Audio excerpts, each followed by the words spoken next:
Ngayon, paunti-unti lang tayo. Ito muna inuna natin, ano, base doon sa availability. May natira pa akong mga plants doon. Bala ko dito ilagay, no.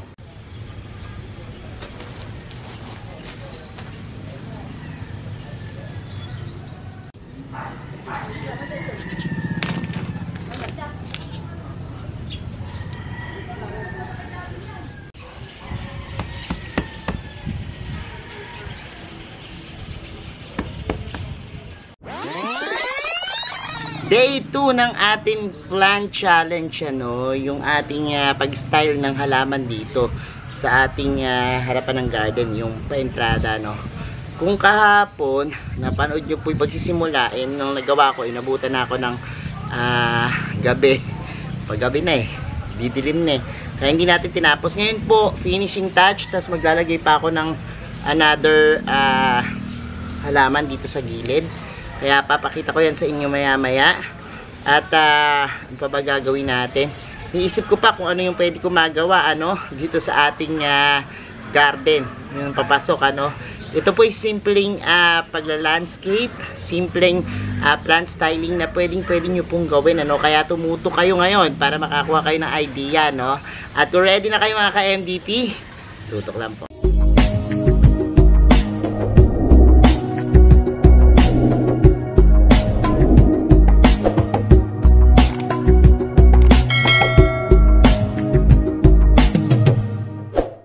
And we're back mga ka-MVP, at ngayon nga po, unti-unti ko nang sinisimulan na ayusin yung harapan namin.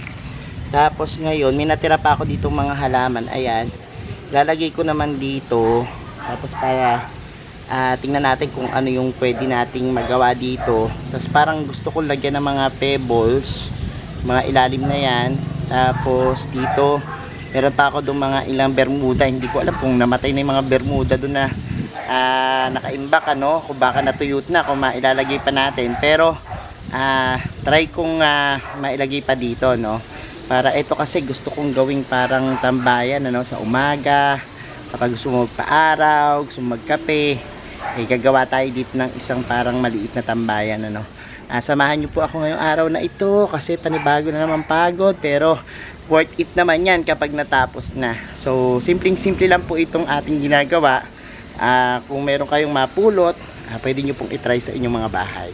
So refresh lang natin. Ayan po yung mga ginamit natin, mga ordinaryong halaman lang, ano, hindi mga mamahalin, pero kasing ganda ng mga mamahalin, hindi rin naman papahuli, no, sa ganda. So iniisip ko, alam nyo, pag ako tumitingin ng isang lugar, doon ko nakukuha yung idea at naglalaro sa isip ko kung ano yung pwede kong ilagay, ano.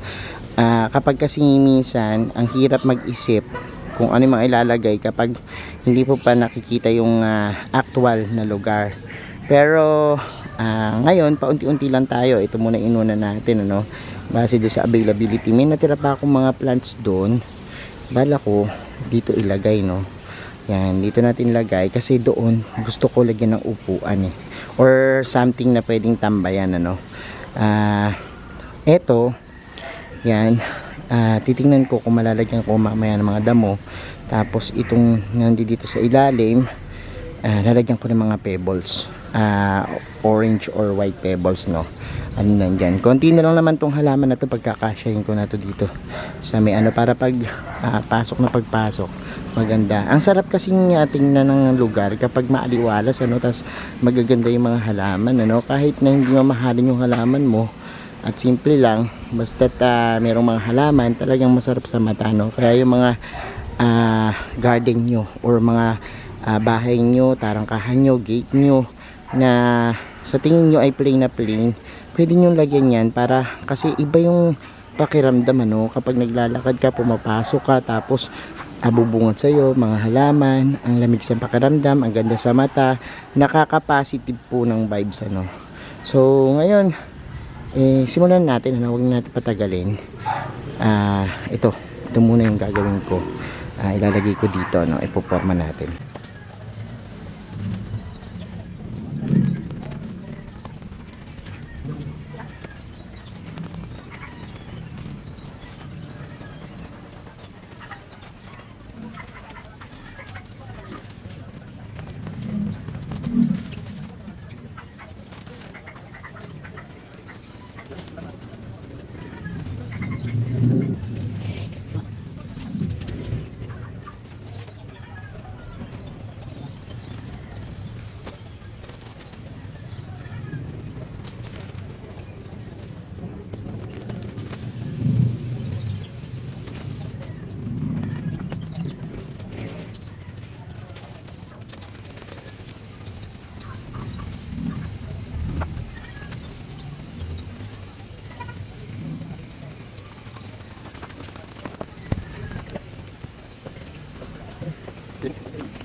So eto na, natapos na natin tong isang area and wala na akong halaman at puro kalamansi yung natira dyan.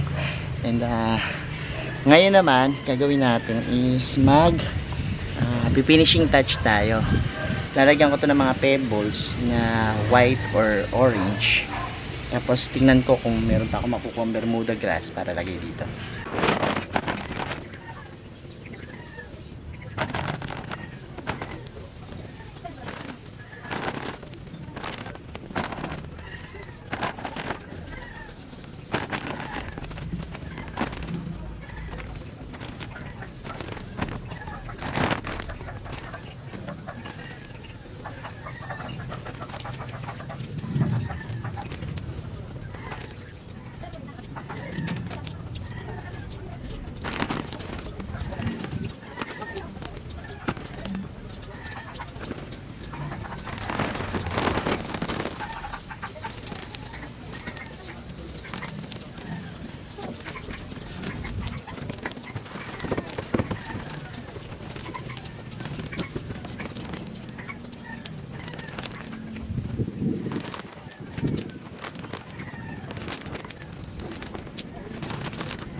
So eto na nga po.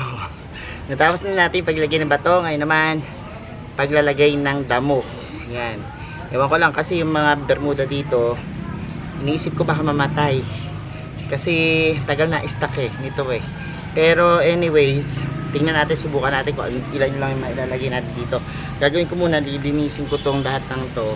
Gaganunin ko yung lupa. Lahat ko kasi para dumikit yung mga yung mga damo, yung mga bermuda. So, start na tayo. Panoorin niyo ako.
So eto na nga po at natapos na natin yung ating low-cost, no? Tawag ko yan low-cost plant styling o low-cost landscaping kasi nga mura lang naman yan, yung ganun kamahal, no? Ayan, hindi umabot. Dadagdagan ko na lang siguro dito ng yan, nung ating Bermuda grass, anyways, ayan na po siya. Tapos, ayan, paunti-unti lang tayo, no? Kasi bala ko hanggang dun, parang gawing park na to, no? Gawing park para magandang tambayan, Tapos, ito, yan, ginawa natin kanina. And, I hope sana mabuhay itong mga nilagay natin dito na, na Bermuda, no? Kasi, majutay-jutay na yan. Pinapwede ko lang talaga, no? Tapos, ayun. Tapos, dun pa pala, bala ko lagyan, Tas dito, isipin ko marami kong naiisip ngayon. Yan ang mahirap kapag nasimulan mo na, no? Parang ang dami mo nang naiisip at pumpasok dun sa iyong mga imahinasyon na pwedeng gawin, ano? At yan lang po yung ating ginawa na landscaping, plant styling. At yan. So ayan mga ka-MDP, napanood nyo na po yung ating vlog for today at nakita nyo na po yung ating ginawa, ano. And I hope na sana meron kayong napulot na konting pag-style ng halaman dyan. At ayan o, tinitingnan ko sa aking background. Pero ang gandang background nitong ating ano. Kulang pa doon sa kabila, ano. Anyways, ayan, abangan nyo pa po yung marami nating ganito. Yung pagdi-design ng mga plants dito sa ating YouTube channel, sa mga may hilig po sa halaman at gardening, ano. Kung interesado po kayo dyan, mag-subscribe na po kayo sa ating YouTube channel. Huwag nyo pong kalimutang i-hit yung notification bell para laging updated sa ating latest upload. Pati po sa iba't iba nating social media accounts, sa ating TikTok, Instagram, Facebook pages. Search lang po Hermie Sunaho or Mini Dino Park and Eco Garden. Makikita nyo na yan. Salamat ng maraming mga ka-MTP. And this is Hermie Sunaho, nagsasabi sa inyo ng happy planting till next video. Bye-bye!